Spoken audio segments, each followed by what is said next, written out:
Достар, бұл подкастта көретіндеріңіз Ақтөбенің қазіргі таңда жағдайы қандай, Нани келді түсінікті, бірақ қорғаныс ойсырап жатыр кәдімгідей. Наниге бөлген ақшаны басқа ойыншыларды алу керек пе дегенде ойды талқыладық, және Елімай командасы қазір керемет нәтиже көрсетіп жатыр. Көш басында Қайрат, басқа командалар туралы да осы подкастта тамашалаңыздар.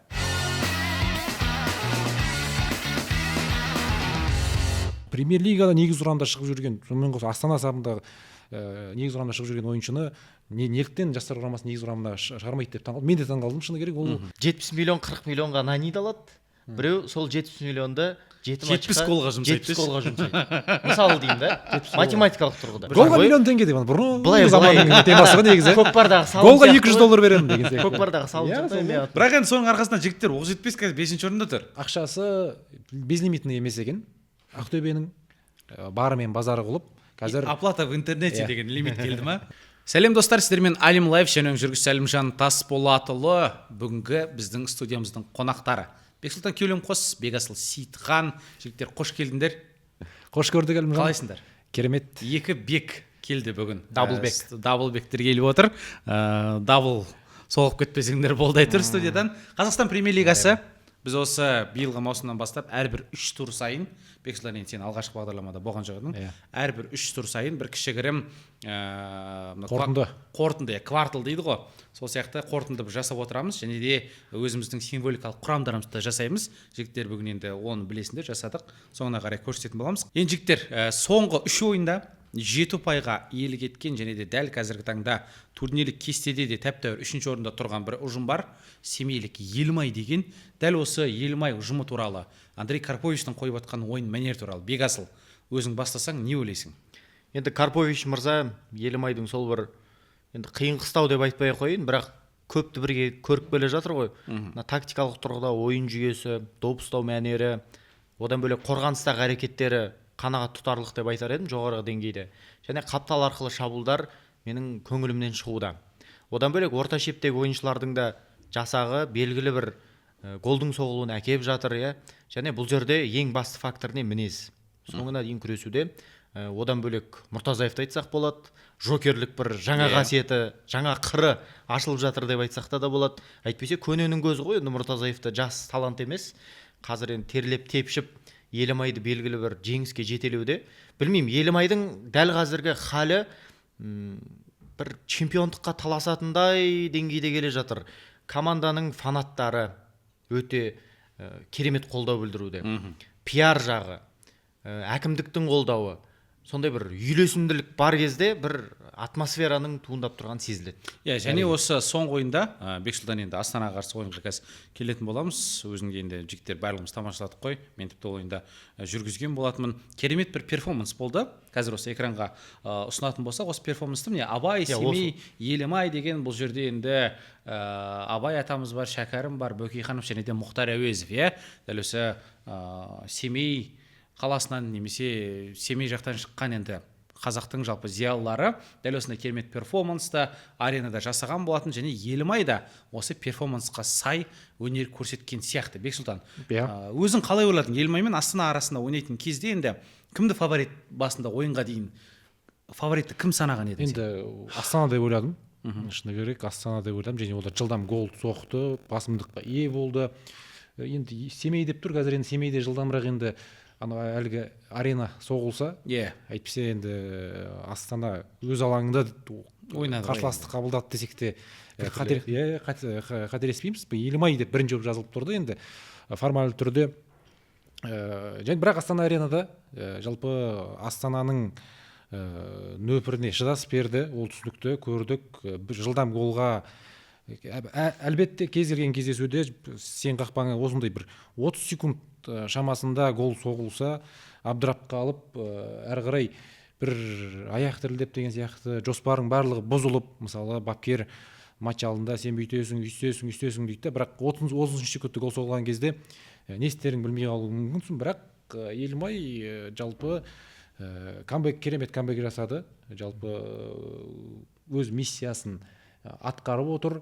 Құрамға келетін болсақ, енді чемпиондық амбициясы бар деп отырмыз ғой. Дегенмен әлі күнге дейін мен Елімайды былай чемпион болады деген командалар қатарына кіргізе алмаймын. Былай құрамға қарай, жай ғана құрамға қарап айтатын болсақ, өйткені трансфер кезеңінде жаңа ойыншылары бүйтіп топ ойыншы деп айта алмаймын. Ал Астана болса, Астана керісінше Астананы мүлде танымай жатырмыз. Астана енді бір қайратқа ұқсап бара жатыр ма десек, мысалы Абраев сияқты жас футболшылар көргенде, шабуылшыда Басманов сияқты орталық шабуылшыларды көргенде, мәссаған Астанада да қазақстандық ойыншылар ойнайды екен ғой деп әлі күнге дейін былай үйрене алмай жатырмын. Ар жақта негіз құрамда шыққаннан кейін екі есе былай таң қалып отырмын. Бірақ Астана осы жас ойыншыларға мәжбүрлі түрде сенім білдіріп жатыр ғой. Кезінде Барселонада сондай жағдай болды, трансферге ақша жоқ, бірақ сол қаншама жемісін берді ғой. Бәріне қарызсың. Соның арқасында мысалы Абраев сияқты, Басманов сияқты жас футболшылар шығып келе жатыр, бой көтеріп. Тура сондай мысалы Барсада да Ямалдар, Педри, Берналь деген сияқтылар негіз құрамда шықты. Әйтпесе жоқ, ойнаушы еді, бірақ 1-2 жыл кеш ашылуы мүмкін еді. Яғни қосалқы құрамдан шығып 5 минут, 10 минут ойнап деген сияқты. Бұл жерде кәдімгі негіз құрамда ойнау деген ол үлкен тәжірибе. Бабаянның өзі айтып отыр ғой, Абраев неге жастар командасында қосалқы құрамда отыр деп. Өткен өз жасындағы ең үздіктердің бірі деп тұр ғой. Премьер лигада негіз құрамда шығып жүрген, сонымен қоса Астана сапында негіз құрамда шығып жүрген ойыншыны неліктен жастар құрамасы негіз құрамына шығармайды деп таңғалдым. Мен де таңғалдым, шыны керек. Ол жаңалықты оқыған кезде керемет. Жалпы бұл жастардан бұндай нәтиже күткен жоқпын. Ең осы маусым басындағы таңғалдырған жалпы жайт десек, осы Астананың жастары деп мен айта алатын едім. Әрине оған Башич, Томасов сияқты тәжірибелі ойыншылардың қасында жүргені септік көмек тигізеді. Себепкер сол деп те нақты айта аламын. Жалпы Астана әлі де мен ойымша сол қайратпен таласатын команда. Және енді Абраевтың керемет гол соққанын білеміз осы ойында, бірақ енді оған дейін жігіттер осы соңғы пенальти болды ғой. Пенальти плакка гол соғатын кезде Абзал Бейсебеков тағы да бір осы маусымда маған жеке өзіме қатты ұнап жүрген бір ойыншы бар, Арсен Әшірбек деген. Өткен маусымнан бастап Оқжетпесте керемет ойнап жүрген. Биыл енді Елімайға өтіп, дәл осы бір деңгейін тағы да бір жоғары көтеріп, оң қапталда ұлттық құрамада да болсын, Елімайда да болсын жақсы ойнап жүр. Лақап аты Канте. Бұл жігіттің Арсен Әшірбек артынан ту сыртынан атып шығып, Абзал Бейсебековтің допты алып кетіп, допқа бірінші үлгеріп, сол кезде Абзал Бейсебеков аяғының арқасынан теуіп құлатқаны бар. Осы сәттен жігіттер көбісі енді әртүрлі жанкүйерлік ой болып жатыр. Біреулер пенальти емес дейді, біреулер пенальти дейді. Сендердің ойларыңа келетін болса. Жоқ, тура осындай эпизод Ұлытау мен Тобыл арасындағы кездесуде болды. Ұлытаудың екінші голы, яғни пенальтиден соғылған болатын. Смит соққан кезде. 100% бір-біріне ұқсас ситуация. Арсен сияқты жалпы допқа бірінші жетті, арқасынан тепті. Және бір ізгілік бар десек болады Қазақстан премьер-лигасы. Мен ойымша бұл пенальти. Өйткені допқа бірінші Арсен Әшірбек толыққанды жетіп үлгерді. Арсен жетіп ары қарай егер Бейсебеков арқасынан теппегенде, Арсен ары қарай қақпаға қарай допты бақтайтын еді. Бұған дейінгі жүздесулерді көріп жүрміз. Енді УЕФА-ның негізгі заңнамасын ашып талқылайтын болсақ, енді біз төреш емеспіз ғой. Бірақ дегенмен... Яғни сен плюс деп айта алмайсың ба? Әлде минус деп? Бүгін ғана көріп едім сол видеоны. Пенальти болды деген пікірдемін менде. Менде сол пікірге келем. Және эфир барысында да соны айтқан болатынбыз. Бұндай пенальтилерден де ағылшын премьер лигасында да сол Ла Лигада да қойып жатқанын талай көріп жүрміз. Енді түсінікті Арсен Әшірбек допқа бірінші үлгерді. Жалпы Елімай жігіттер қазір осы маусымда бұған дейін Тобылды жеңген болатын, Жетісуды жеңген болатын, 0-1. Сенімді бір гол соғып алады, бірақ маусымның басында осы біз алдыңғы подкастта айтқан болатынбыз, Оқжетпеске қарсы, Алтайға қарсы дәл осы 1-0 есебімен жеңіп тұрып, Андрей Карпович қорғанысқа қарай түсіп кетеді. Яғни осы есепті ұстаумен айналысады. Бексұлтан, сен жалпы қалай ойлайсың? Андрей Карповичтің жалпы біз білеміз. Толасы шабуылдар жасай бермейтін бапкер екенін, командаға сол бір таза бір нәтижеге ойнататын бапкер екенін. Өзің чемпиондыққа таласатын құрамдардың қатарынан көре алмаймын дедің. Дәл осы стиль сол кедергі ма, әлде тек қана құрамдағы ойыншылардың, қазіргі ойыншылардың жинағына сен көңілің толмай ма? Не үшін Елімайды біз чемпиондыққа таласатын құрам ретінде көре алмаймыз? Жоқ, бастысы мен сөзімді кері қайтара алмаймын. Басты себеп Елімай командасының ойыншылар тізімі, яғни қандай легионерлер, қандай қазақстандық ойыншылар деген сияқты бас себеп. Екінші себеп, ол жаңағы енді қазір Қазақстан премьер лигасында әлсіз команда жоқ. Кез келген клуб кез келгеннен ұпай тартып ала алады. Сол себепті сен жай ғана сол бір гол соғып қойып қорғанысқа жату деген қазір өтпейді. Кез келген командада бір мықты ойын тағдырын шешетін немесе стандарт жағдайдан шешіп кететін тәжірибелі ойыншылар бар. Бір доп айырмасы сусыма есеп екенін түсінеміз. Сол себепті әрі қарай шабуылды күшейтіп, мысалы тыңнан шығатын ойын жетпей ма деп ойлаймын кейде. Мысалы екінші таймда күш жетпей қалып жатады. Мұртазаев қашан гол соғады дейсің ғой. Енді шабуылда бір-екі нұсқа бар, бірақ бәрібір де бір қосалқы құрамнан мықты күшейтіп жіберетін ойыншы жоқ па әлде түсініксіз. Немесе жалпы бапкердің сондай өзінің нұсқаулықтары ба? Ол да жалпы бір нұсқа. Бекасыл, сен Елімайды қоса аласың ба чемпиондыққа таласатын клубқа? Енді мен жаңа айтып өттім, чемпиондыққа таласады-ау деп. Бірақ тағы бір негізді осы сәтте айтып өткім келеді. Қақпашыға жарымай тұр ғой Елімай ұжымы. Стойковичтің де ойыны қатты бір маған ұнамайды, сөздің шыны керек. Өте бір сенімсіз. Түсінікті, мектебі бар, қақпашылар мектебі, Португалия қақпашы. Бірақ десек те қатты бір сенімді, дәл осы әуедегі доптарға талас кезінде әсіресе сенімді ойналады деп айта алмаймыз. Енді келесі тур Елімай Қайратқа қарсы Алматы қаласында ойнайтын болады. Дәл сол күні біздің осы студиямыздың қонағы Бексұлтан Кеулімқостың тойы болып жатады. Біз сол кезде енді жартылай тойда, жартылай сол ойында болып, бір аяқ тойда, бір аяқ матчта болып, сол ойынды тамашалаймыз. Сол кезде Елімайдың шынымен әл-ауқатының қандай екенін көретін сияқтымыз. Былтыр біз көрдік қой, былтыр Кенжебек шешіп кетті. Сол кездесуде кәдімгідей чемпион атой салып тұрған, чемпиондық таласта жүрген Қайратты, чемпиондар лигасының плей-офф кезеңіне шығып жатқан Қайратты бытшын жарып жеңіп тастады. Бір бас жоғары ойнады. Осы жолы қалай болады? Үлкен интрига, шыны керек. Бірақ дегенмен де қазір Қайрат ойыны тұрақталған команда көріп отырмыз. Қорғанысы одан сайын күшейді. 6 ойында бірақ гол жіберген команда. Сол қорғанысы өте мықты команда. Бұл жолы Кенжебек сияқты ойыншы жоқ. Мүмкін басқа бір жаңа есімдерді көріп қаламыз. Жаңа бір жарып шығатын ойыншыны. Көреге Елімай 6 ойыннан кейін 12 ұпай жинап 3-ші орында тұр. Қазір 10 гол соққан. Қарсылас қақпасына, өз қақпасына 5 гол жіберген, яғни гол айырмашылығы +5. Енді келесі клубқа өтейік жігіттер. Өте ұзақ айтылатын әңгіме бұл жерде. 10-ші орында тұрған бір керемет клуб бар Қазақстанда. 6 ойыннан кейін 7 ұпайға қол жеткізіп, қарсылас қақпасына 7 гол соғып, өз қақпасына 8 гол жіберген. Ол әрине Ақтөбе футбол клубы. Қазір біздің арнамыздың көріп отқан көрермендері деп бір жақындады.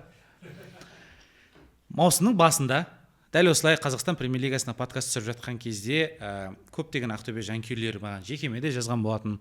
Осы ютубтағы подкастымыздың астына да жазған болатын. Жетіспісің деген еді.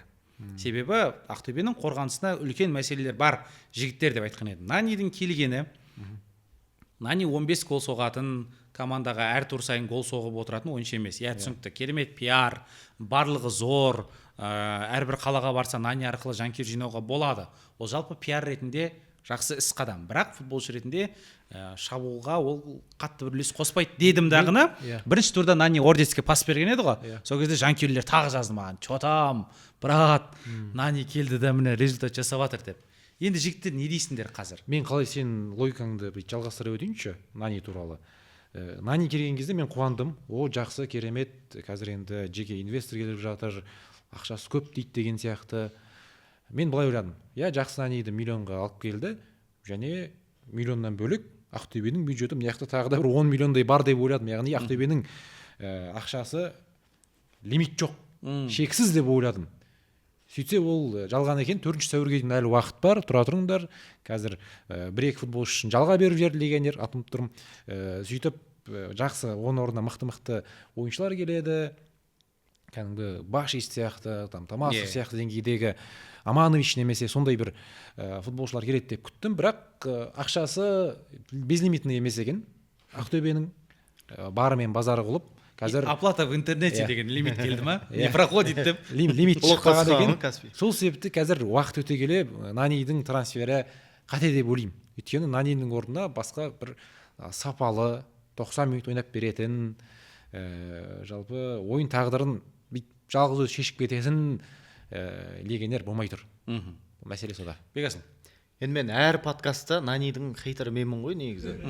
Әр подкастта жамандаймын. Мен оны Қазақстаннан кетпейінше жамандай берем. Ол 10 гол соқсын, маған десе 20 гол соқсын. Бірақ бір нәрсе маған ұнамайды. Не нәрсе? Мына жаңа подкаст басталмай тұрып тағы бір ауқымды мәселе талқыладық қой.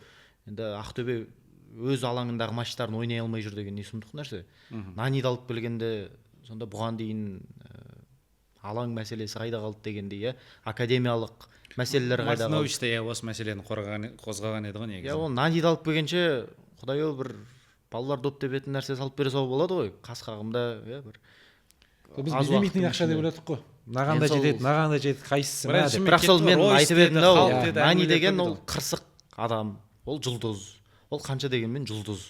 Ол оған Қазақстанға келу деген ол бір білмеймін, Плепсқа келген сияқты ма? Иә, мысалы өткен кезде 50 Cent'тің сұхбатын тыңдадыңыздар ма? Қазақстанға келген жайлы әңгіме айтып отыр ғой. Олар мені кімнен Майкл Джексоннан ажыратып алып отыр деген. Енді бұл бір жағынан менсінбеушілік, бір жағынан енді кім қандай көзқарас білмеймін, бірақ меніңше менсінбеушіліктің иісі шығады. Және Нани де сондай көзқараспен келген адам. Ол кетеді, бір күні сұхбат беріп отырады. Ой, Қазақстан не ол өткізді, Арысқа қарсы матчты көрдіңіздер ғой? Төрешілер 9 адам ортасынан да өліп қалыпты ойлайсың деп. Соның барлығын кейін айтып отырдым, олар тыңдамайды. Дәл осы төреші деген мәселе бүгін де болды. Жеңіс пен Ақтөбе арасындағы ойынды жүргіздім. Бірінші тайм бойына Абдуллаевтың миын жеді енді Нани кәдімгі. Абдуллаев енді барынша ағылшынша шеткенше айтты, ақырында бүйтіп көрсетті, бите бермеші деп. Сонымен 44 минутта сары қағаз көрсетті. Болды енді қой. Осыдан кейін тағы көп сөйлейтін болсаң, екінші сары қағаз көрсетемін дегендей. Жалпы енді Наниға да тіреліп тұрған жігіттер. Жарайды, Нани дейге, бірақ бас себеп Нани емес бияқ. Бұл жеңістердің Нани емес, бірақ Нани керек емес еді деген пікірде. Жоқ, Нанидің жымен Бексұлтан айтпақшы, сол ақшаны басқашалай бөлген кезде, Абраев жүрген Астанада келген кезде, Ақтөбенің бүгін енді ойынын көрдік, жеңіске қарсы. Али Алиев үшін өте бір маңызды ойын болды. Ойынға дейін көптеген ақпараттар кетті. Абдуллаев үйтеді екен, бүйтеді екен, міндетті түрде пенальти қойып береді екен, бүгін Ақтөбені аяғынан шалады екен, қырғын болады екен деп, бірақ тәп-тәуір төрелік етті. Пенальти қойды, базар жоқ. Варға барды да пенальти емес екен алып тастады. Яғни төрешіге бұл жерде ешқандай да Ақтөбенің негізі адекватный жанкүйерлері өте көп. Маған жекеме жазатын да ондай жанкүйерлер бар. Көбісі сондай. Жалпы бір 90% деп айтайықшы, енді бұлар эмоция кезінде жазып қалатындар да бар да енді, бірақ көбісі маған сол ойыннан кейін жазып жатыр. Негізі біз бүгін по факту ұтылдық дейді. Әрине, мен толықтай келсем, ойын бойынша мысалы Ақтөбе 1,5 гол соғатын сәт ұйымдастырған жар, ал керісінше жеңісте 3-4 гол соғатын сәт болды. Қаншама мысалы Адилиода керемет мүмкіндіктері болды. Енді лайықты жеңіске жетті, өз алаңында Ақтөбеден басым болды. 100% басым болды. Одан қалса қазір Артур Шушиначев. Қазір білесіздер, Латурнусканы бар, қосалқы құрамда.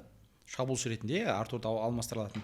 Әдетте жалпы ол футболшылар емес, адам баласына да бәсекелестік деген бар ғой. Әрине. Бәсекелестіктен сезбей қалған кезіңде адамда прогресс тоқтап қалады. Ол жалпы табиғи заңдылық. Норма. Ол норма, ол кез келген адамда болуы мүмкін. Артурда дәл қазіргі жағдайы, дәл қазір физикалық бабы өте нашар ғой негізінде. Әрине нашар. Бүгінгі ойында Тевзадзе кәдімгідей жеп тастады. Осы туралы, Артур туралы не айтасыңдар жігіттер?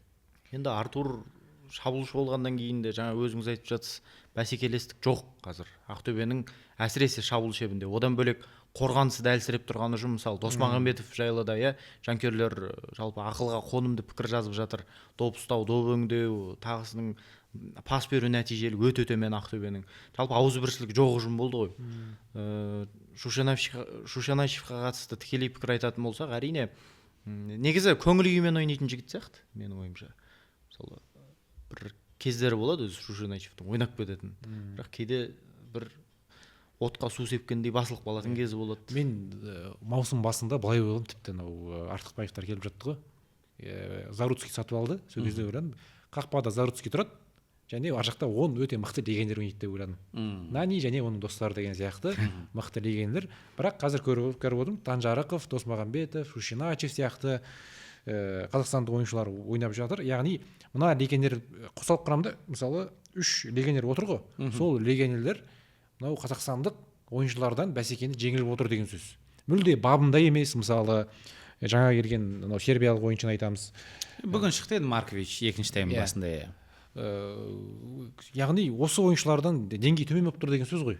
Мысалы ше, әйтпесе бізде лимит бар 10 футболшы деген. Былтыр 12 болды, қазір 10 болды. Жалпы Оспановтың трансфер кезеңіндегі провал деп ойлаймын. Толық 100% провал.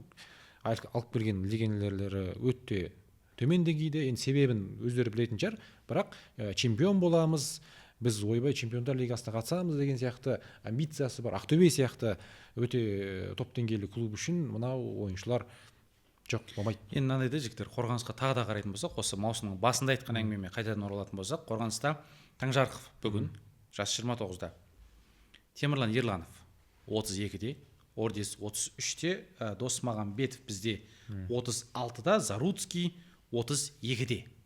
Қазір айтып жатырмыз, Абраев мысалға, Ордабаста ағайын Тоқтыбайлар бар, Қайратта Сәтпаев сынды жылдам, жаңа бір мынау зумерлер деп айтады ғой, басқаша ойлайтын футболшылар бар кезде, дәл осы Қорғанысының барлығы 30-ға келіп қалған, 30-ға таяп қалған немесе 30-дан асып кеткен.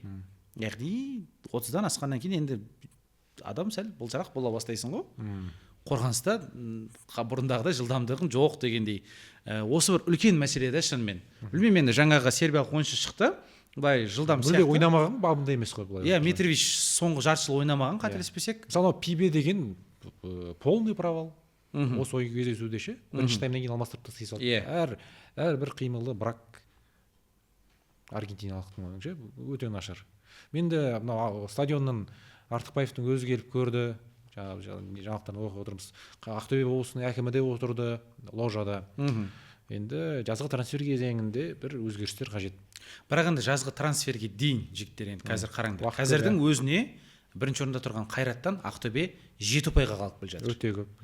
7 ұпай. Былай қарап тұрсақ, сол жазғы кезеңге дейін егерде осындай ойындар кете берсе, мысалға қонақта Ұлытауды, енді білеміз, Ұлытау өз алаңда жақсы ойнайтын, бүгінде Тобылды жеңіп отыр, бірақ Ақтөбе мынандай құраммен келіп жеңуі керек. Бірақ жеңе алмады. Сол сияқты ұпай жоғалта беретін болса, онда жазға дейін қиын болып қалады ау.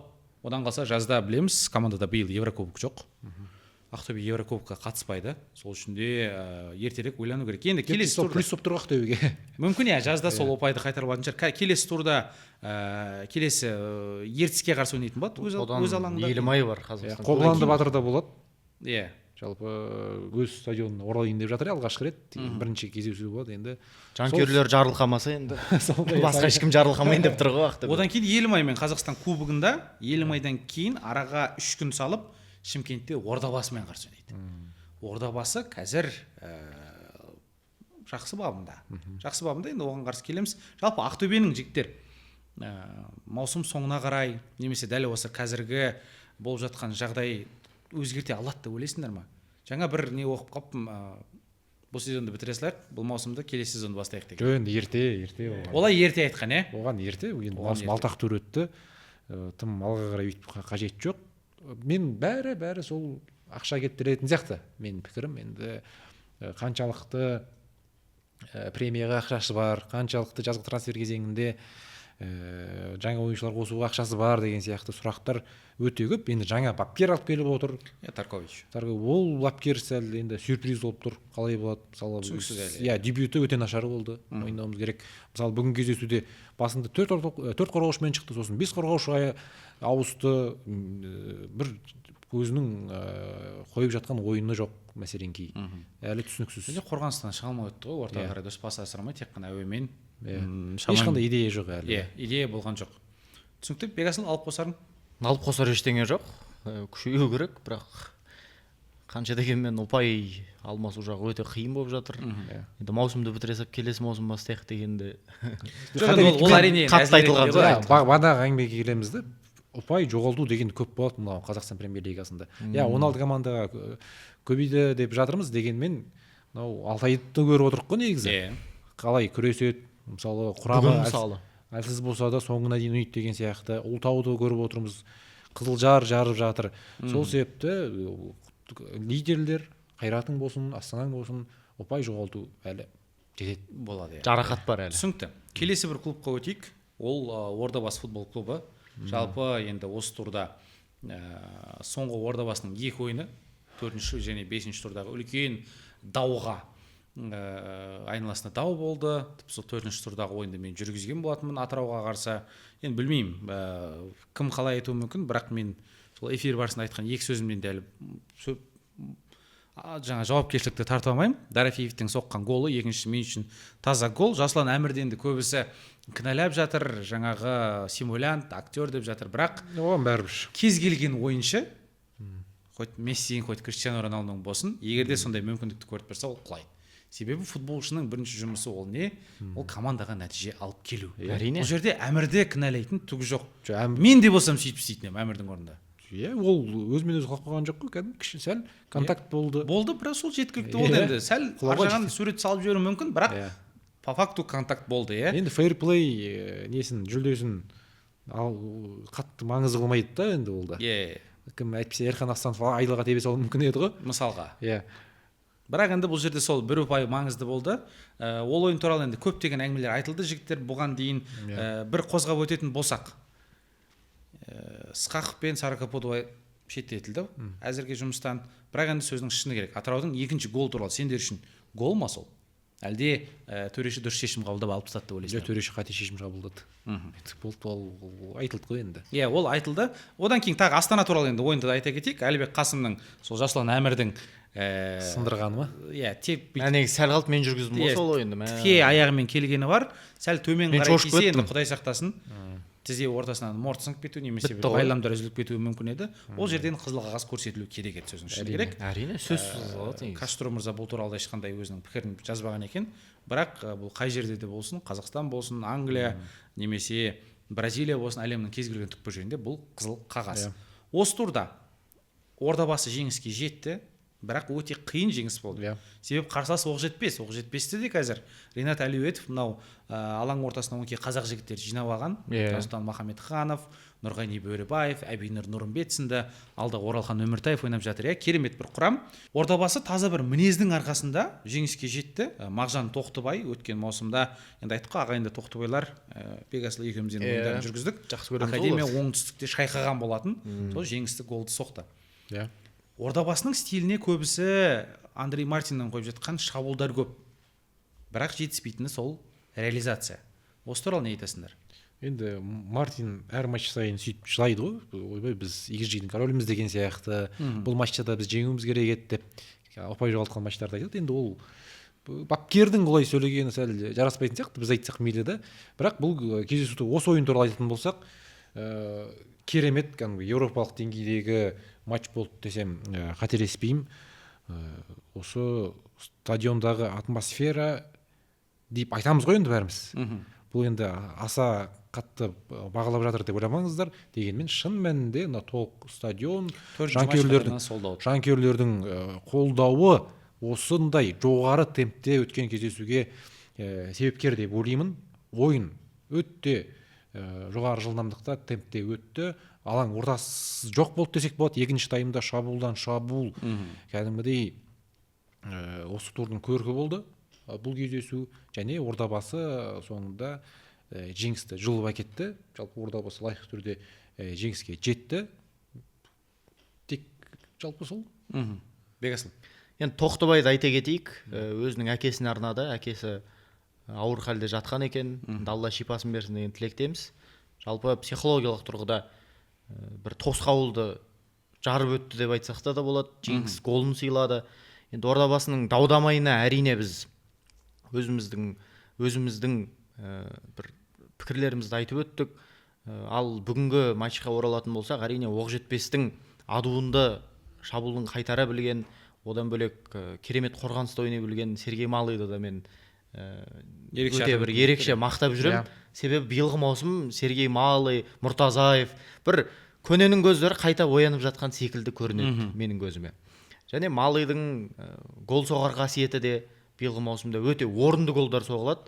Айып алаңынан пас асырылғанда өзі білмеймін, сәттілік серік болды дейтін шығар біреу, бірақ бұл жерде тапқырлық мындай сытылап өтіп, себебі Оқжетпестің де қорғанысын біз білеміз. Және Оқжетпестің биылғы маусымда мотивациясы ерекше. Себебі әр гол үшін миллион теңге. әр гол үшін миллион. Керемет қой. Нұрғайни Бөрібай мысалы үйленіп алды дегендей ғой. Азын сау миллион алды ма кеше? Миллион алды. Иә. Содан тойын жасады. Қазір де голдар соғылып жатыр. Ол керемет қой. Миллион теңге. Ордабасыға жеңіс үшін миллион береді ғой негізі ондай болды.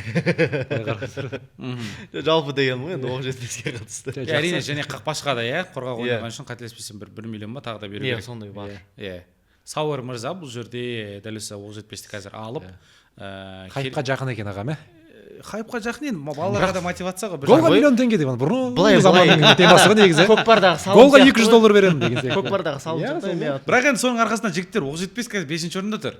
6 ойыннан кейін 10 гол соғып жіберген 11 ұпай. Бір нәрсе қосып айтайықшы. Ақшаны жаратудың жолы бар. Біреу 70 миллион 40 миллионға Наниді алады. Біреу сол 70 миллионды 70 голға жұмсайды. 70 голға жұмсайды. Мысалы деймін да, математикалық тұрғыда. Ол жалпы маусым бойына 70 гол соға ма? Қараңыз. Бюджет бөлініп қойды. Соғу керек. Қайсысы дұрыс? 5-ші орын ба, 10-ші орын ба? Сенің логикаң қай? Жоқ, өте жақсы. Себебі қара. Бексұлтан қара. Өткен маусымда Қазақстан Премьер-лигасында ең гол соққан ұжым ол Астана болған екен. Жалпы команда болып 66 гол соққан екен. 66 миллион теңге. 4 миллион қалтада қалып тұр. Тамасыздың бір айлығы болды деген. Сөйтіп алатын болсақ мысалы. Сондай ғой мысалы. Ол артық ештеңе жоқ. Факт. Қанша жерде талқыласақ та. Және Оқжетпесте жақсы. Қазір енді Ордабасы жігіттер биыл енді жаңа басшылық келді, жаңа ойыншылар келіп жатыр, анау Келама дейді, ертең жазға қарай Бонгондан алып қалу мүмкін дегенде ақпараттар жүр. Керемет матчдей әншілер келіп жатыр. Енді басында көлік ойнатқан еді, қазір оны қойды. Ордабасы биыл чемпиондыққа таласатын құрамында тізімнің ойып тұрып орын алып тұр қазір. Және Андрей Мартин. Енді екі түрлі ой бар Андрей Мартин туралы. Біреулер айтады, мықты бапкер, өзінің философиясы бар, әрбір командаға қарсы, командаға қарай ойын философиясын қоймайды, өзінің ойыны бар. Үнемі шабуылдау керек, үнемі шабуылдап, сол арқылы гол соғып жеңу керек деген ой бар деп біреулер жақтап жатады. Ал біреулер айтады, жаңағы ойыннан кейін реализация деп жылайды да жүреді. Былтыр легионер жетпеген еді, өмір бір бүйтіп қалған еді, сөйтіп қалды дейтін әңгімесі бар. Жалпы осы екі лагерьге бөлініп тұр қазір.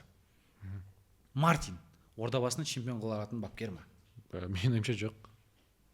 Енді Мартинға былтыр жұмыстан қуу керек еді деп ойлаймын, өзім жеке пікірім. Биыл да енді сенім білдірді, жарайды, көрейік дегенмен бәрібір де Ордабасы топ үшке де кіре алмайды деп ойлаймын тіпті мен. Егер де Мартин қалса. Егер де енді Мартин қалатын шығар, өйткені былай сеніміне кіріп алды десек болады, басшылықтың. Енді әйтпесе қалай оны жұмыстан сақтап қалды, түсініксіз. Сол себепті мен ойымша топ үшке кіре алмайды Мартин. Бекасыл? Енді мен маусым басталмай жатып айтқан едім, Ақтөбе биыл чемпион болады, Ордабасы сол үштікке ілінді деп. Бірақ мына соңғы жүздесулерге қарайсың да, бір сара жол салынып қойған секілді Ордабасыға. Дегенмен бұл да енді арам ой. Бір жағынан негіз жоқ бізде оны айтатындай. Дегенмен алда осындай жағдаяттар жалғаса беретін болса, әрине Ордабасы чемпион болады. Мәссаған. Бәрекелді. Керемет. Бірақ жігіттер енді барды бар деп айтайық. Ордабасының осы 6 тур ойнаған қарсыластарына бір келетін болсақ. Ертіс, Жеңіс, Қайсар, Атырау, Астана және Оқжетпес.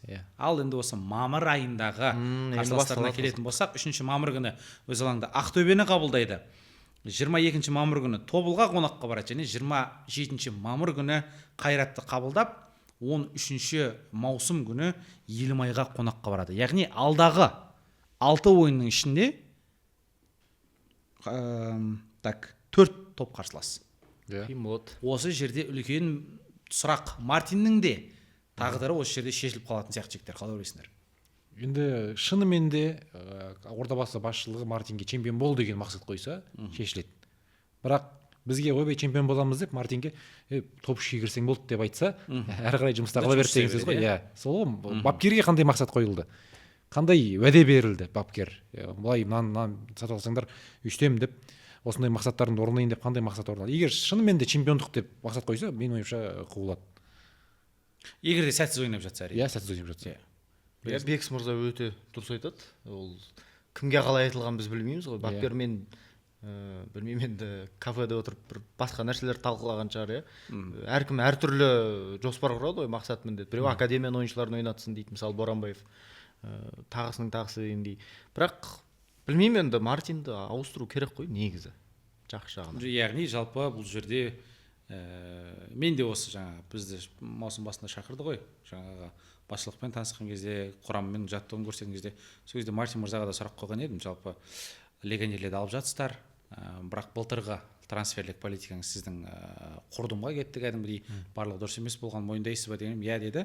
Және осы маусымда тағы да сондай әңгіме болмайды ма, ертең жазға қарай, ой мен алған легионерлер нашар екен деп отпайсыз ба дегенім, жоқ, бұл жолы қалаған ойыншыларымызды алып беріп жатыр басшылық, жалпы барлығы дұрыс арнаға түсті деген еді. Көрейік, қазіргі таңда ордабасы жаман емес, жалпы оңтүстік өңірдің жанкүйерлеріне қайтадан бір футболға деген махаббат ашылып жатыр.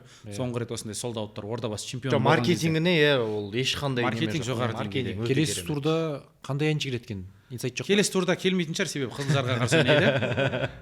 Одан кейін енді Ақтөбеге қарсы білмейміз енді. Ақтөбеге қарсы мен Алла қаласа боламын. Ақтөбеге қарсы бір мықты әнші әкелу керек. Бірақ Ақтөбе онсыз да толтыра ма енді? Ақтөбе сіз енді ол былай да толады ғой. Шиза келген жоқ әлі. Келді. Бірінші турда, ең бірінші турда келді. Қайрат Нұртас екеуі. Алғашқы турда. Кімдер келіп жатыр екен? Дарик Орын дегендер, Тенжикова дегендер келетін шығар. Жоқ, Дарик Орын ол неде? Кежей лигада ол. Оған қателеспе. Түсінікті. Жігіттер енді ол маркетинг, ал жанкүйерлерді шақыру деп түсінейік. Бастысы алаңдағы нәтиже ғой. Жоқ, ол енді ол ойыншыларға байланысты ғой. Мына жанкүйерді сақтап қалу, иә, ол жағдай жасап беріп жатыр қазір маркетинг. Иә, нәтиже ғой. Өздері сақтай алса сақтайды. 4-5 камера қосылды. Қосымша. Иә, айтпақшыдан. Қақпаның артынан. Соңғы турда жалпы Қазақстан премьер лигасы қазір 7 камераларға түсіреді. 7-8 камераға түсіреді. Және осы турда ордабасы енді өздерінің қалауымен бұл жерде енді тағы да бір айта кету керек ақпаратты қалың жұртқа. Біз енді сол КФФ Лиг YouTube арнасын жұмыс жасап жүрміз ғой қазір. Ол жақта түсіретін басшылықпен де ара қатынасымыз бар. Жалпы осы түсіріліп жатқан камераның үстіне тағы да ақша қосып беріп, бөлек ордабасының есебінен 12 камерамен түсірді. 2 қақпаның артында кран бар, және де дәл осы түсіретін камералардың саны көбейген. Крупняктар көп дегенде сол үшін де бұл да бір ордабасының. Айтпақшы, осы турдың трансляциясы жақсы болды. Жақсы болды. Ешқандай кінәрат болған жоқ, және төрешілер тарапынан да ешқандай дау-дамай болған жоқ. 6-шы тур. Трансляция не айтатын әңгіме жоқ. Не үшін келіп отырмыз? Футбол айта береміз бе, тек қана деш. Қызық видео бола ма десең. Қайдағы жоқ, футболды айтып отырмыз. Оның не керегі бар еді деш. Соңғы қашан ба еді онда? 3 қорғаушы, 4 қорғаушы деп. Түсінікті жігіттер. Сүйіп отыр әңгімеміз. Әрине бұл әзіл. Келесі клубқа өтейікші. Тобыл футбол клубы. Жағдайы өте нашар. 6 ойыннан кейін 2 ұпай. Нұрбол Жұмасқалиев мырзаны біз өткен подкастымызда осы алғашқы 1-ші тур мен 3-ші тур арасында түсірген, келесі ойындарда сәтсіз нәтиже көрсетсе жұмысынан кетіп қалуы мүмкін деген едік. Қазіргі таңда дәл осы минутта ақпарат жоқ. Бірақ шамамен Нұрбол ағамызды жұмыс кететін сияқты енді жігіттер. Дұрыс қой енді, басында күндізбе деп ақтап алдық ағамызды, бірақ қазір сырт алаңда Ұлытауға қарсы кездесуде Ұлытаудың бір ойыншысы кем. Жарты сағат шамамен, енді плюс-минус 10 ойыншыға қарсы жеңіліп қалу деген сәл ұят әңгіме. Ойбай, Ұлытау өз алаңында мықты дейміз, бірақ кім өз алаңында мықты емес?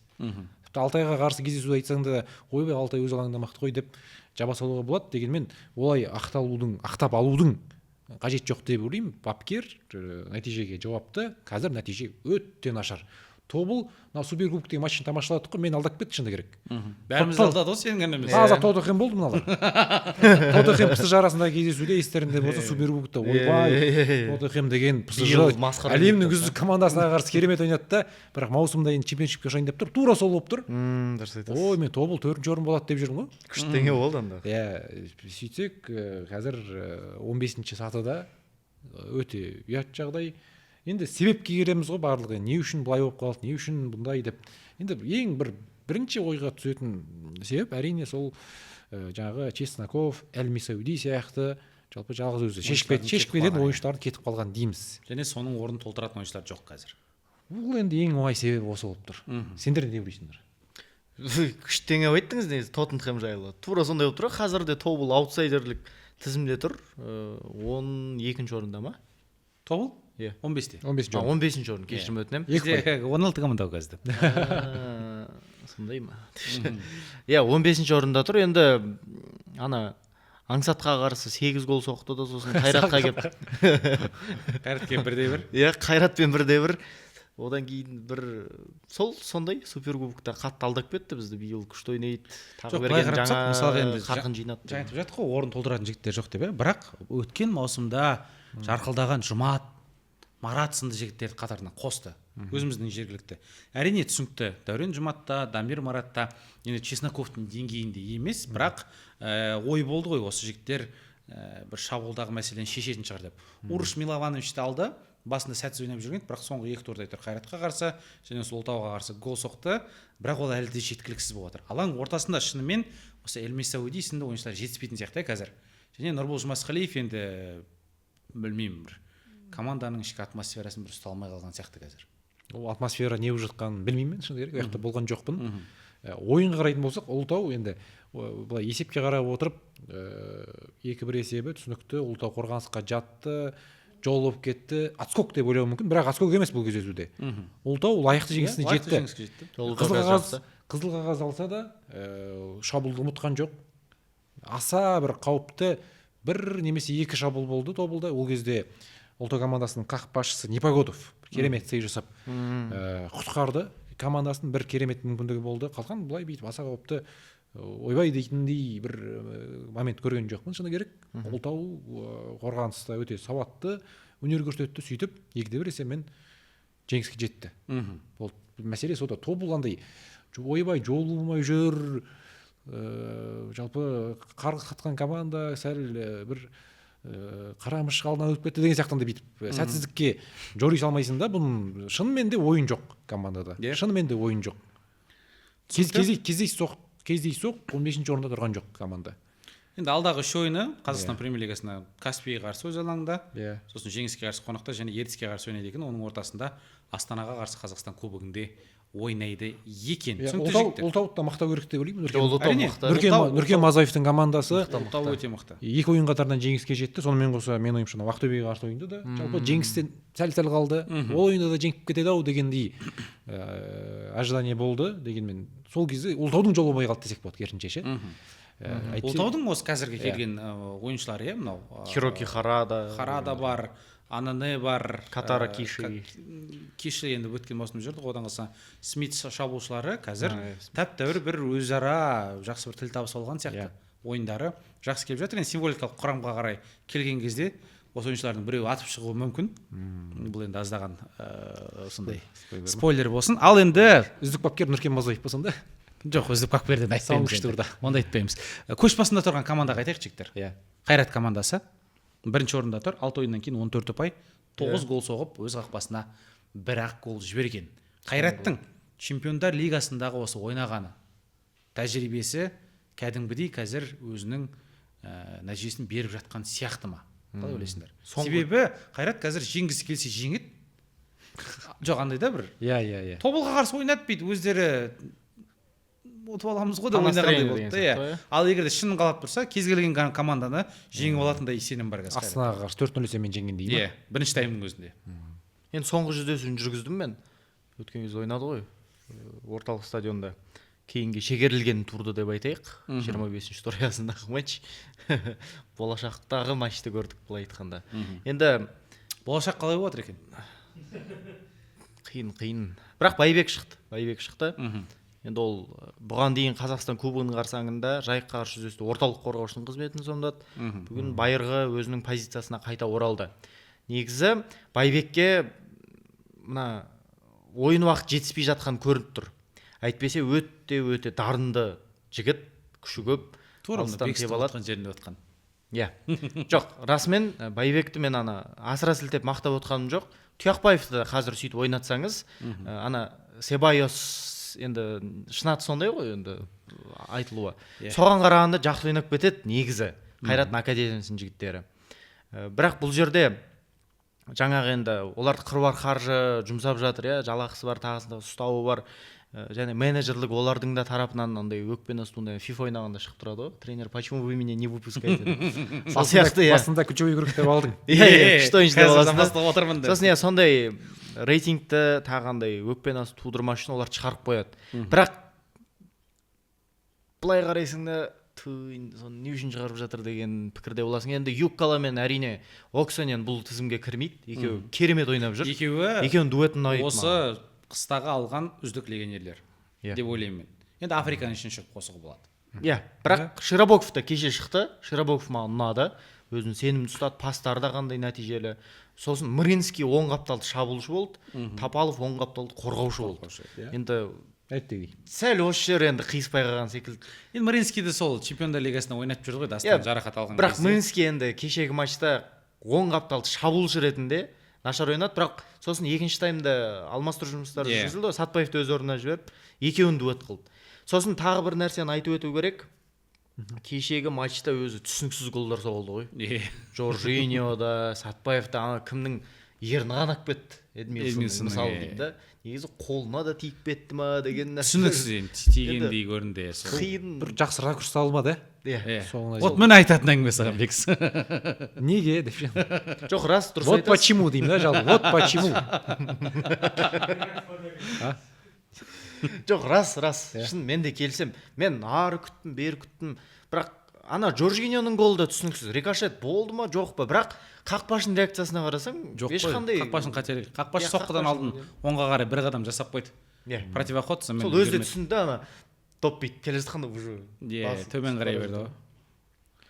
Қайрат, сенімді түрде Каспийді 2-0 есебімен жеңді, көш басында қазір бірақ гол өз қақпасына жіберіп алған, және алдағы ойын біз айттық осы Елімайға қарсы, как раз Бек Сұлтан үйленіп жатқан кезде, одан кейін Қайсарға қарсы Қазақстан кубогы, Ертіс және Ұлытау. Бірақ Сатпаев кетсе, Қайрат құлдырайды. Енді жігіттер осы мәселені де бір Бекасыл жақсы бастадың. Сәтпаев қазір сөзсіз әр ойында гол соғып жүр, гол пасын асырып жүр. Тамыз айына қарай Дастан Сәтпаев бәріміз көптен күтіп отқан сәт орын алады, Лондонға қарай жол тартады. Әрі Челсиде қалады ма, қалмайды ма, оны өз тағдыры шешеді. Сол жаттығудағы көрсеткіштеріне байланысты болады. Оны да енді алдағы уақытта айтамыз. Шамамен 20-шы турда, Дастан кеткеннен кейін Дастанның орнын кім басады? Мысалы біз былтыр чемпиондар лигасында көрдік. Дастанмен Қайрат және Дастансыз Қайрат екеуі екі түрлі Қайрат. Биылғы маусым басы да солай басталды, Дастансыз. Негіз құрам сапында шыққан жоқ, қосал құрамынан шығып жүрді. Әрең жеңіп жүрді қарсыластарын. Былай ғой, түйіндейтін ойыншы табылмайынша Қайраттың жағдайы қиын болады. Жауапкершілікті өз мойнына алмайды да ешкім. Қазір Юккала бірдеме істегісі келді, бірақ Юккалаға пас беретін ойыншы жоқ. Кеше қалай күшті ашылып жүрді. Мен эфир барысында айттым соны. Бірақ пас беру жағы қиын. Егер Қайрат Дастансыз жақсы нәтижеге қол жеткіземіз десе, не жақсы пас беретін ойыншыны табу керек, не жауапкершілікті өз мойнына алып, андай алдап өтетін, сондай дриблингі бар ойыншы табу керек. Бітті. Тұяқбаев бола ма сондай ойыншы? Білмеймін енді. Практика аз, өте аз. Өте аз, өткен аз. Бірақ потенциалы өте мықты. Потенциал мықты, бірақ ана кубоктағы Бірақ Сәтпаев сияқты емес, потенциал әрине. Олай бүйтіп көтермей-ақ қойық, ойбай, екінші Дастан Сәтпаев бір жылдан кейін Челсиға Тұяқбаев кетеді деген сияқты емес. Қиын. Жақсы, Қазақстан премьер-лига үшін негізгі құрамда ойнауға лайықты дегенмен, Дастан Сәтпаев бәрібір де Челси деңгейіндегі ойыншы ғой. Осыдан бір жыл бұрын сұрайтын болсақ, біз жастардан былай айтатын едік. Дәл шабуылға қарсы. Түсінікті, бірінші орында Дастан, қазір ол солай. Екінші орында Рамазан Бағдат, үшінші орында Исмаил Бекболат. Сонымен біткен еді. Азамат Тұяқбаев туралы өткен маусымның басында да көп адам айта берген жоқ негізінде. Бірақ Азамат Тұяқбаев былтырғы маусым керемет ойнады, жастар сапында да жақсы ойнады, дебют алды, дебютінде гол соқты. Қазір Дастаннан кейін осы жастардан бетіп негізі құрамға есігін қағып тұрған Қайратта. Ол Азамат Тұяқбаев. Жоқ, Азамат Тұяқбаев басқа ешкім. Исмаил Бекболат. Рамазан Бағдатмен қоспаймын енді, кешіріңіздер. Исмаил Бекболат да қатты төмен. Шабуылшы ретінде ол Рамазан Бағдат менің ойымша білмеймін, Қайраттың деңгейі емес қазір. Шындығын айту керек. Бағдаттың жүргеніне 2-3 жыл болды, әлі сол. Бір қалыпта. Сол бір қалыпта. Негізгі құрам ойыншыға айналмай жатыр енді. Қиын түсінікті бәсекені жеңу Эдмилсонға қарсы, бірақ осылай. Жоқ, по настроению жігіт, шын айтайын. Түсінікті жігіттер. Енді турнирлік кестені бір айта кетейік. Қайрат көш басында, Ордабасы 2-де, Елімай 3-те, Қызылжар Оқжетпес Ұлытау 4-5-6-да, Астана 7-ші орын, Жетісу 8, Атырау 9, Ақтөбе 10, Ертіс 11-де, Жеңіс 12, Қайсар 13, Алтай 14, Тобыл 15 және Каспий 16 орында тұр. Енді осы студияға келетінден алдын, подкастқа келетінден алдын әдеттегідей жігіттер 4-ші тур мен 6-шы тур арасындағы өздерінің үздік символикалық құрамдарыңды тізіп кеңдерші деген өтініш болған еді. Бексұлтановтан бастасақ, Бексұлтан өз құрамыңды таныстыра кетші бізге, және неге осы ойыншылар екенде айта кетсең. 4-ші, 5-ші, 6-шы турдағы үздік ойыншылар міне осы жігіттер деп ойлаймын. Байқасаңыздар, жалпы турнир кестесінде жоғарырақ тұрған командалардан таңдадым, әрине бүйтіп. Басы сол жеңіске жеткен командардан таңдауға тырыстым. Хаткевич Атырау сапында енді біраз голдан аман сақтады, ойындарын тамашаладық. Малы мен Малыйды енді көрдік. Малы осы 4-ші, 5-ші, 6-шы турда барлығында ешқандай қате жібермей, керек кезінде гол соғып деген сияқты тамаша ойнады. Арсен Әшірбек осы турда мысалы пенальти әкелді, еңбегі өте мол. Малыйдың қасында Антич және Оқжетпес командасынан мен 2 бірдей футболшыны таңдадым. Асунсау және Барадин. Осы Оқжетпестің ортасын мықтап ұстап тұрған 2 жігіт деп ойлаймын. Қайраттан 3 ойыншы, Оксанин, Жыржене, Сәтбаев, жалпы қазір Қайраттың мықты футболшылары. Енді кім Юккола кірмей қалды, өйткені Юкколаның позициясында Бертолитті таңдауды жөн деп санадым. Қазір бұл ойыншы бірінші турларда да гол соғып керемет бастады ғой, әлі де соны жалғап келе жатыр. Тоқтап қала ма деп уайымдап едім, дегенмен қазір де әлі де қазір негіз құрамда. Дәл осы жеңіс жеңген кезде хет-трик жасап және 1 гол пасын асады емес пе? Әлде 2 гол 2 гол 2 пас. Сосын Анане Мартин Ұлытау командасының осы соңғы 3 турдағы жеңісті 3 ұпай алуына басты себепкер. 2 соңғы кездесуде гол соқты. Бүгін енді қызыл алып кетті, ол сені алып тастауды сәл қалды. Сәл қалды ма? Мен бүйтіп болды, алам деп отырайым, бірақ Ұлытау жеңіске жетті, сөйтіп кешіре салдым. 3 ұпай алды ғой, мейлі деп. Әйтпесе 3 ұпай алмаған алып кететін едім. Түсінікті. Иә, бұл жерде енді толықтай келсем, Хаткевич туралы енді мен де ұзақ ойланған болатын. Негізі құрамда Хаткевич тұрған еді, бірақ соңғы енді Мульдиновтан сол гол жіберіп алғаннан кейін ерте жібер деп сөйтіп сен құрттың. Сол 90-ші минутқа дейін күттім, ар жақта соңғы минутта жібер деп қоймадың. Қоймадың, дизайн дайындау керек, анау деп. Иә, Хаткевич. Бірақ бұл жарайды. Жоқ, Хаткевич негізі қате емес. Ордабасыға да қарсы да, одан кейінгі ойында да керемет қақпада ойнады. Сейфтарында көрдік. Шынымен де орынды және басқа ойыншылармен толықпен келісе аламын мен енді. Бекасыл, өз құрамыңды таныстыратын болсаң? Қақпада Анарбеков, гол өткізбеген қақпашы. Бірақ тағы басынан бастап айтып өтейін, бұл тек Анарбековтың нәтижесі емес, қорғаныс шебінің арқасы. Широбоков пен Мартинович және кім? Африко. Үшеуінің септігі тиіп жатыр. Тапаловты да айтуға болады, Мыринскийді де айтуға болады. Жалпы Анарбеков гол өткізбегендіктен бұл символикалық құрам ғой.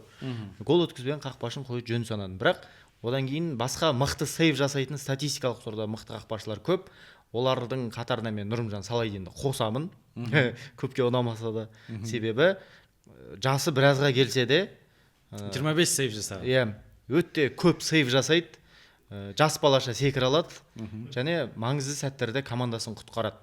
Шайзада да бар ол қатарда, Хаткевичті де қоса аламын. Бірақ гол өткізбегенде Анарбеков тұрсын дедім. Оң қапталда Әшірбек, енді ол түсінікті. Әшірбектің болары ортада Мартинович пен Малый, екеуі бір-біріне ұқсайды. Екеуі де әдемі сұңғыла жігіттер. Арық келген. Екеуі енді мықты. Екеуі түсіндіруді талап етпейді. Антич, мен сол қапталға кімді қоямын деп басым қатты, сөзін шыны керек. Қиын таңдау болды маған сол қапталды қорғаушын таңдау, сол себепті де Античті қойдым енді. Статистикасына қарап. Орта шепті Оксанин, Жоржиньо, Бертолит.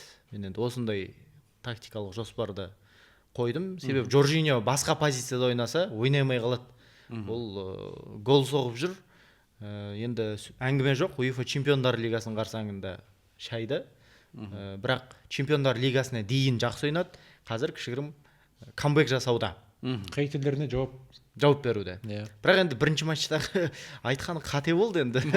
Камераға қарап тұрып артық енді ол эмоция. Оң қапталда Дорофеев. Дорофеев өзіме ұнап жүр. Керемет жылдамдығы бар. Сосын бір нәтижелі ойыншы ғой андай. Енді Атыраудың қазір гол соғып жүрген ойыншылардың бірі Иә. және гол пасын асырып жүрген ойыншылардың бірі ғой. Сол қапталда Мұртазаев. Енді Мұртазаев негізі орта шептің шабуылшысы, бірақ Мұртазаевты мен қалай қоспаймын деп ойландым. Ол Джокер деген ата қалды. Тағы да бір статистика, соңғы ойынға шейін Мұртазаев әрбір гол соғу үшін 29 минут керек болған Мұртазаевқа. Енді мен Мұртазаевты қалай қоспаймын деп ойландым. Сатпаевты алып тастап оны орта шепке қоя алмаймын. Себебі Сатпаев қапталда қазір маған ұнап жүрген жоқ. Өзін сақтап ойнайды, я болмаса жарақат сыр беріп жүрген секілді. Мен дәрігерлік көзқараспен қарап тұрмын. Сосын орта шепке қойдым. Сатпаевқа пас беретін Оксанен бар, Бертолит бар деп. Енді мен кішкене образға кіріп кеттім. Иә. Содан Сатпаев орта шептің шабуылшысы болсын дедім. Керемет. Енді менің құрамыма өтетін болсақ, бұл жерде менде де қақпада Темірлан Анарбек, менде енді жүйем сәл басқаша 3-4-3. Сәл мынау латеральдармен ойнауды жөн көрдік. Дұрыс қой, Қазақстан премьер-лигасы. Иә, нағыз Қазақстан 10 осылай ойнайды. 10 осылай ойнайды. Қорғаныста енді Әділбек Жұмаханов, Мартинович және Әшірбек. Неге Елімайдың 2-ші десек, Жұмаханов соңғы ойында Астанаға қарсы гол соқты, және оған дейінгі екі ойынның екеуінде де Әшірбек екеуі енді қақпасын құрғақ сақтаған. Мартинович түсінікті. Қапталда Давид Ананы, ортада Бертолит, Жоржиньо екеуі, сол қаптада Хоноре Гомес, Қызылжардың ойыншысы. Бүгін Атырауды жеңді, алдын жеңісті жеңген кезде де Хоноре керемет өнер көрсеткен болатын. Жалпы осы Қызылжарға келген легионерлердің осы екеуі, Гомес те Бертолит те қазір барынша топ жарып жатыр. Шабуылда да үштік тура сол Бекасылдікіндей Рамон Мұртазаев, Дорофеев және Дастан Сәтпаев. Себебі Дорофеев сол Ордабасыға қарсы гол соқты, бір емес екеуі екінші салынып тастаған, одан кейін турда гол пасын асырды. Ал Мұртазаев енді ол нағыз Джокер болып тұр. Дастан әрбір тур сайын нәтижеге қол жеткізіп жатыр. Менің символикалық құрамым дәл осындай болып тұр енді. Жігіттер, сендерге көп рахмет. Дәл осы құрамдарыңа да рахмет. Сіздер қалай ойлайсыздар? Келісесіздер ме, келіспейсіздер ме? Айта кетіңіздер. Ал міне үздік ассистенттерге келетін болсақ, бұл жерде енді Бауыржан Исламхан 3-1 гол пасының авторы, Әлібек Қасым мен Стивен 2-2 гол пасын асырған екен. Үздік сұрмергендерге келейік енді. Жоржиньо 4 гол және Роман Мұртазаев пен Дастан Сәтпаевта 3-3 голдан. Қайраттың 2-1 ойыншысы осылай бөліп берген. Жігіттер, енді рахмет. Алдағы турлар тағы да қызықты болады деген ойдамыз. Бүгінгі студияда болған Бексұлан Келімқос, Бекасыл Сейітхан және Әлім Лайф YouTube арнасының жүргізушісі мен Әлімжан Тасболатұлы. Сау саламатта болыңыздар. Сау болыңыздар.